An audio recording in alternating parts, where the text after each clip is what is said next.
Hello Biafrans and lovers of freedom across the globe.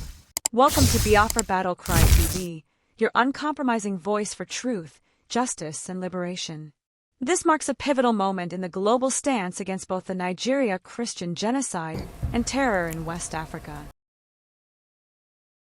Breaking news, Channels TV.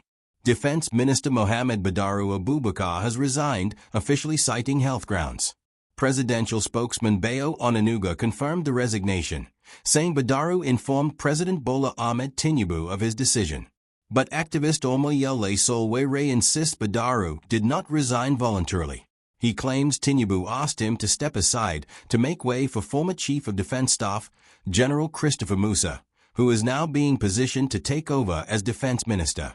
Omoyele Sowore further alleges that the United States military under President Donald Trump is pressing for the removal of Minister of State for Defence Bello Matawalle, citing concerns over intelligence sharing and alleged links to bandits in Zamfara.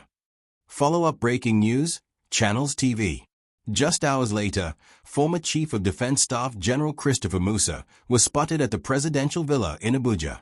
It was his first visit to Aso Rock since being relieved of his duties in October.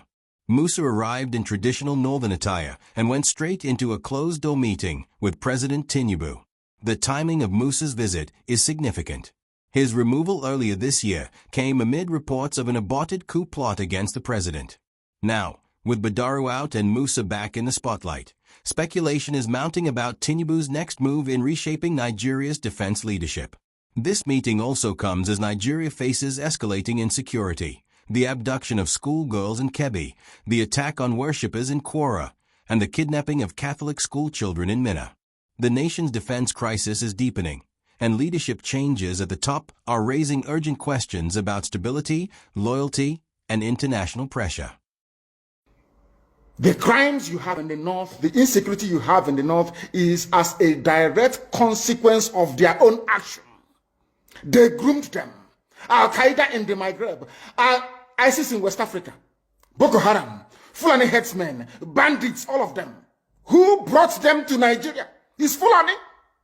Fulani brought them into Nigeria. El Rufai brought them in. Bauchi State Governor brought them in. Are you people deaf and dumb and stupid? Just heard a message that echoes the cries of the oppressed and the resolve of the free. At Biafra Battle Cry TV, we stand firm in amplifying voices that challenge tyranny and defend humanity. Stay vigilant, stay united, and never stop speaking truth to power. Until next time, keep the fire of freedom burning.